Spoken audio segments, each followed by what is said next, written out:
Hoy luce el sol en esta aldea gallega desde donde os hablo semanalmente, ¿verdad? Por lo tanto, digamos que es símbolo de esperanza.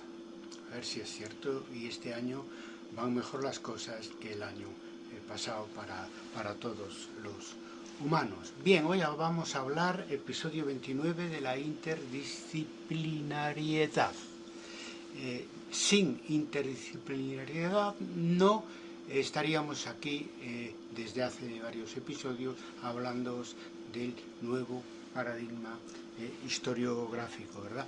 ¿Cómo definiríamos la interdisciplina nosotros? Bueno, visto desde la historia, pues la interacción de nuestra disciplina, de la historia, con otras disciplinas, sean ciencias, sean prácticas, sean saberes, ¿verdad? Y claro, no nos referimos solo a una influencia ambiental inconsciente de una disciplina sobre otra, sino a una cooperación explícita que implica siempre competición, ¿no? Que suele ser pues bilateral, multilateral en caso de la formación de equipos, aunque a nosotros lo que más nos interesa es la integración de métodos, temas, enfoques de otras disciplinas, en este caso en la nuestra, es decir, en la historia académica. Porque claro, aquí está la clave del avance que puede suponer para una disciplina el contacto estrecho con otras disciplinas. En realidad es un tema de import-export. Yo, por ejemplo, hablaría de una importación exitosa de enfoques de otras disciplinas a la historia, pues por ejemplo con la economía. De ahí salió la historia económica con la sociología, de ahí salió la historia social y fueron experiencias fructíferas porque justamente esa importación fue crítica y se adaptó a nuestro propio medio, es decir, que de alguna manera fue bilateral. Y como ejemplo negativo de exportación de otras disciplinas hacia la historia, yo hablaría de la, digamos, colonización por parte de la literatura, más bien de la crítica literaria de la historia a través de esa idea de giro lingüístico posmoderna, que tiene cosas positivas, pero la filosofía de fondo es sumamente negativa. De hecho, fracasó porque la literatura, o si queréis la crítica literaria, no supo adaptarse ni siquiera a entender en qué consiste la matriz disciplinar de los historiadores. Bueno, y eso que llaman los franceses el imperialismo de una disciplina sobre otra, no creáis que es un fenómeno aislado, ¿no? En este caso, pues, por parte del posmodernismo norteamericano, ¿no? Es que está mucho más generalizado de lo que pensamos. Por ejemplo, un autor poco sospechoso de hostilidad hacia la historia como disciplina, como Habermas en la reconstrucción del materialismo histórico, defiende, puede uno quedarse pasmado, pero es que lo piensa de verdad, y otros lo piensan y no lo dicen, ¿no? Él cree que la historia que hacemos los historiadores sirve para aportar datos y que es la filosofía o la sociología, era las dos cosas, quien se debe encargar pues, de reflexionar sobre esos datos históricos. Se trata, claro, de un concepto de la relación interdisciplinar enormemente unilateralista y poco útil. Yo creo que poco útil para la historia, pero poco útil también para esas disciplinas que lo único que aprenden de los historiadores son los datos que pueden ofrecer, ¿no? Bien, la interdisciplinariedad tiene su propia historia. No existía en el caso del positivismo, ¿no? Bueno, en origen, Augusto Comte pues se interesaba por diferentes disciplinas y consideraba que la disciplina mayor no era la historia, precisamente, sino que era la sociología. Él realmente es el inventor de la sociología como disciplina. De todas maneras, ya digo, él era interdisciplinar en el sentido más amplio del término, Augusto Comte, Y de ahí no viene el problema del positivismo. Bueno, él es el que crea el positivismo, digamos, filosófico, pero es desde el momento que se traslada de Francia a Alemania, de Augusto Comte, como explicamos en el episodio correspondiente a von Ranke, pues es un giro conservador que impulsó nuestra disciplina al mismo tiempo que la limitó, ¿no? Ambas cosas a la vez. Entonces, en ese sentido, para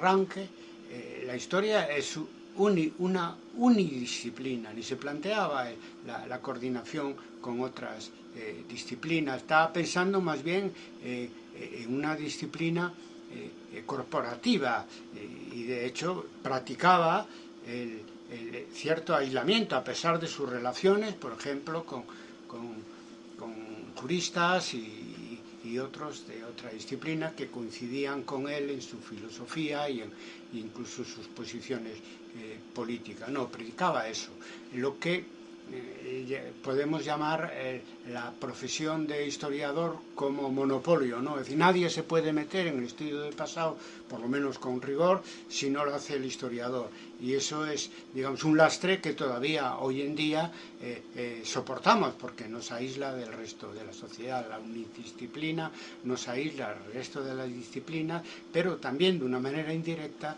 de la sociedad y del mundo de la cultura, y nos lleva a refugiarnos, pues eso, en la biblioteca, en el archivo, en nuestro despacho, que obviamente hay que frecuentar, pero no con ese criterio aislacionista del positivismo, ¿verdad?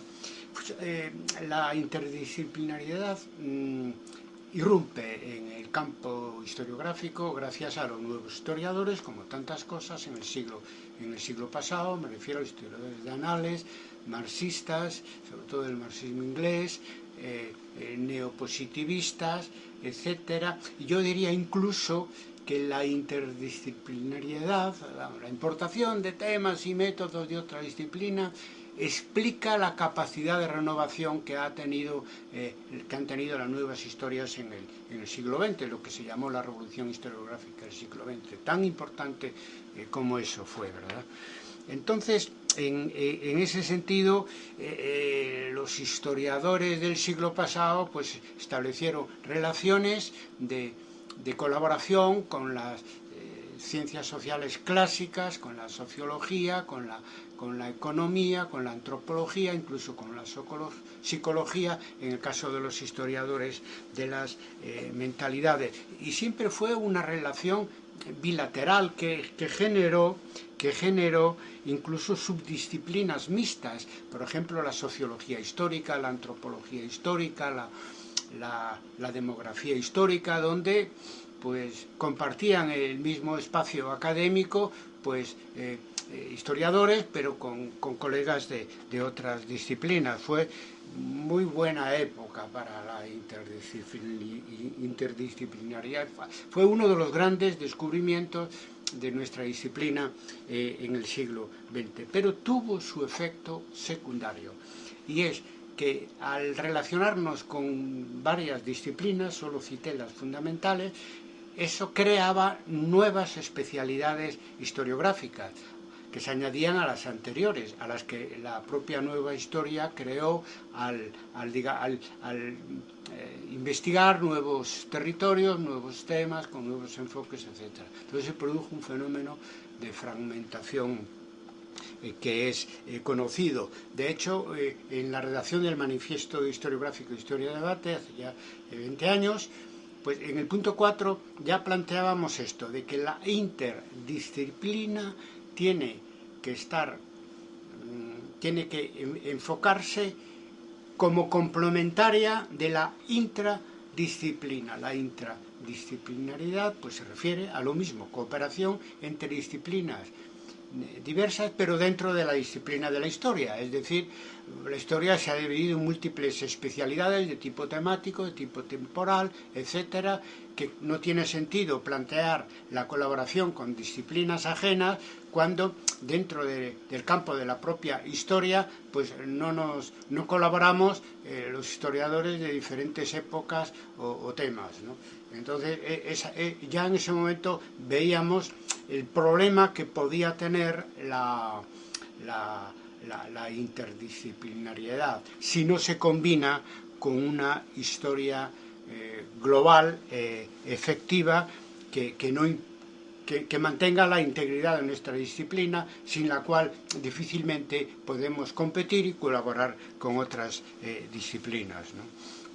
Bien, esta eclosión de especialidades pues es fruto directo del fracaso de la historia total en el siglo pasado, y facilita ya a finales del siglo XX el retorno de la vieja historia positivista y su unidisciplina, en lo que hoy estamos hoy en día, desgraciadamente, digamos, en contradicción con esta época de tantas globalidades que estamos viviendo, ¿verdad?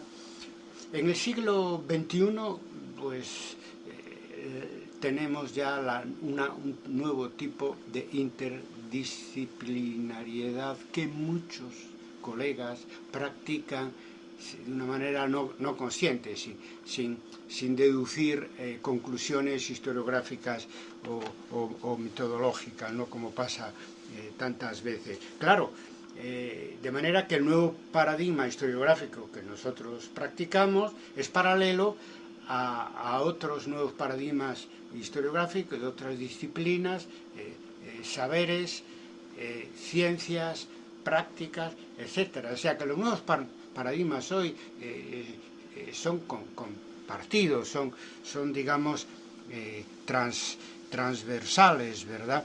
La nueva historia, por lo tanto, transdisciplinaria, facilita enormemente propuestas paradigmáticas nuevas que hemos ido explicando en episodios anteriores y que gracias a la interdisciplinariedad nueva se entienden mejor y se pueden implementar mejor. Por ejemplo, cuando hablamos de un nuevo concepto de la historia como ciencia, donde la historia natural y la historia humana hay que analizarlas conjuntamente, pues claro, ahí lo podemos hacer si hay interdisciplinariedad, si no. O cuando, por ejemplo, hablamos de historia global, lo mismo. Tanto la nueva historia total como la historia digital como la historia mundial necesitan de la interdisciplinariedad para desarrollarse. O cuando hablamos de la historia como una ciencia con sujeto cognoscente, pues necesita naturalmente un sujeto libre, y eso se consigue libre y más actual, y eso se consigue manteniendo una relación estrecha con otras disciplinas que son disciplinas de la realidad inmediata, no como nosotros que estamos centrados en un pasado, pero que no renuncia al presente y ni al futuro. Para eso necesitamos la interdisciplinariedad, y cualquier avance, por lo tanto, en la adaptación del oficio historiador al siglo XXI pasa por la interdisciplinariedad con aquellos saberes, ciencias y prácticas emergentes hoy en día, ¿no? Bien, hablamos de nueva interdisciplinariedad y que no es un proyecto, es algo que está avanzando de una manera, yo diría, acelerada, al menos en algunos campos. Yo creo que avanza la nueva interdisciplinariedad de la historia en tres direcciones claras: interdisciplinariedad con las nuevas tecnologías, interdisciplinariedad con las ciencias naturales e interdisciplinariedad con la literatura. Digo que por orden de mayor velocidad de implementación a menor velocidad de implementación. Obviamente, lo primero que tenemos es que hablar de las nuevas tecnologías y su influencia en la historia hoy en día. Es decir, yo diría que la nueva interdisciplinariedad, también de la historia, la nueva interdisciplinariedad, son los medios. son los medios técnicos, los medios de comunicación, fruto del desarrollo de la revolución científico-técnica que estamos viviendo y que está cambiando la humanidad. Y si cambia la humanidad, cambia la historia, ¿no? Por lo tanto, en ese sentido, podemos celebrar los resultados espectaculares de la interacción entre la historia y las nuevas tecnologías en diversos campos, y son espectaculares. Y cuando hablamos como historiadores, son espectaculares porque consiguen generar un nuevo conocimiento histórico, ¿no? Yo voy a dar 3 ejemplos, habría muchos más. Primero, el caso de los análisis de ADN y la historia y la genética aplicada a la historia, ¿no? Bien, conocemos la enorme importancia y los descubrimientos nuevos de tipo histórico e historiográfico que estamos viviendo gracias a los análisis genéticos. La única pega que pondría es que cuando el genetista él mismo quiera hacer historia, apoyándose en los datos que obtiene por los estudios genéticos, pues a veces tropieza con el problema que antes criticábamos de los que se acercan de una manera dominante a un medio como la historia sin conocerlo, ¿no? Y es que llegan a conclusiones que, basadas exclusivamente en los datos genéticos, pues son equivocadas, por mucho que los resultados de la investigación de ADN sean en un sentido. Si no tienes en cuenta otros factores, te equivocas a la hora de llegar a las conclusiones. Otro campo donde está habiendo mucho avance en cuanto a relación entre historia y nuevas tecnologías son los instrumentos nuevos de detección y de análisis que se están aplicando a los restos históricos, a los restos materiales que deja la evolución histórica, es decir, al estudio de una buena parte de las fuentes históricas, ¿no? Y ahí en ese caso ya no solo nos referimos a los restos orgánicos, sino también a los restos no orgánicos. Y por último, donde hay ya muchos resultados en ese binomio de historia y nuevas tecnologías, es naturalmente lo que llamamos historia digital, es decir, colaborando para hacer historiografía con la informática, con las redes. Hay que resumir diciendo que esa relación nueva entre nuevas tecnologías y nuevo paradigma historiográfico que se da para todas las épocas históricas, no solamente para la prehistoria y la arqueología, que es donde por la importancia que tienen las fuentes materiales para ese periodo histórico, pues los resultados son más llamativos, pero aún está por hacer mucha historia interdisciplinar con las nuevas tecnologías para otras épocas históricas, incluso para las más recientes, ¿no? Algo se está haciendo también en ese sentido. ¿Y cómo está siendo la colaboración de la historia con las ciencias naturales? Bueno, pues también con muy buenos resultados, con la biología, con la medicina, con la física.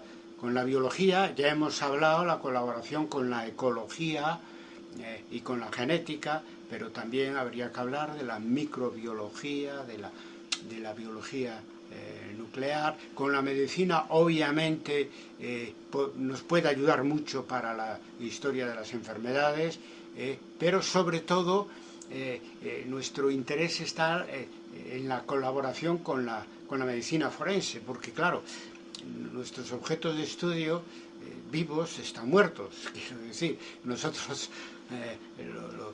les damos la palabra y reviven en la historia que se escribe, pero los objetos de nuestra investigación están muertos. La medicina forense es muy importante para una colaboración interdisciplinar de las ciencias de la naturaleza y la historia como ciencia social. Y no me refiero exclusivamente a la memoria histórica, sino también, en un sentido, digamos, más amplio. Igual la física, con la física tenemos y se está intentando colaborar en dos campos muy concretos. Uno, donde Historia de Debate es un ejemplo, digamos, claro de los buenos resultados que se pueden obtener, que es el campo colaborando con la ciencia desde el punto de vista de la historia y la teoría y la filosofía de la ciencia, ¿no? De eso hemos hablado ya bastante, ¿no?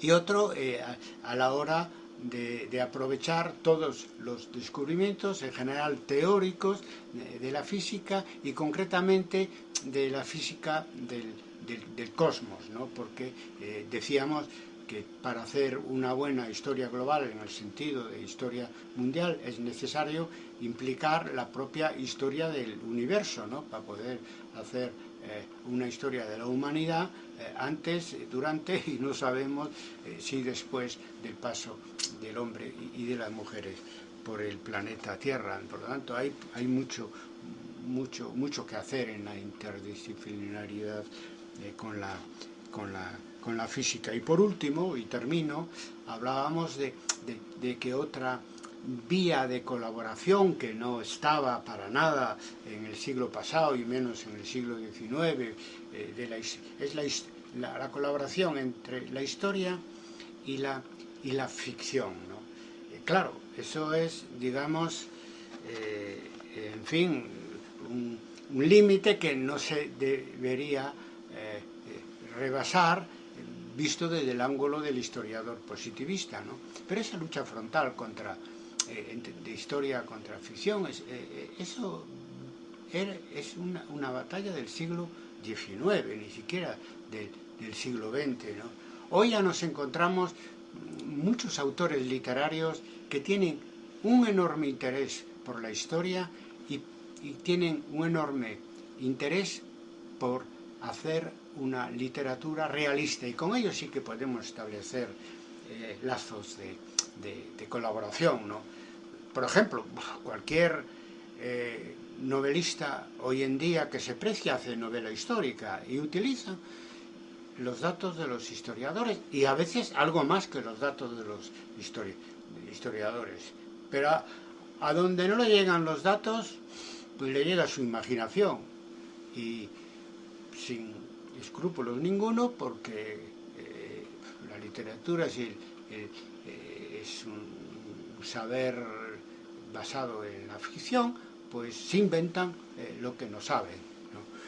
Pero bueno, ya no es poca cosa que quieran, digamos, rodearse de una pátina de realidad histórica cuando hacen novela histórica. Eso es un orgullo para los historiadores. Otra cosa es que después para nosotros resulte inaceptable simplemente inventarse lo que no se sabe, porque eso cuestiona el oficio de historiador, que está basado justamente en saber lo que no sabemos a través de nuestra propia inteligencia y apoyándonos en las fuentes históricas.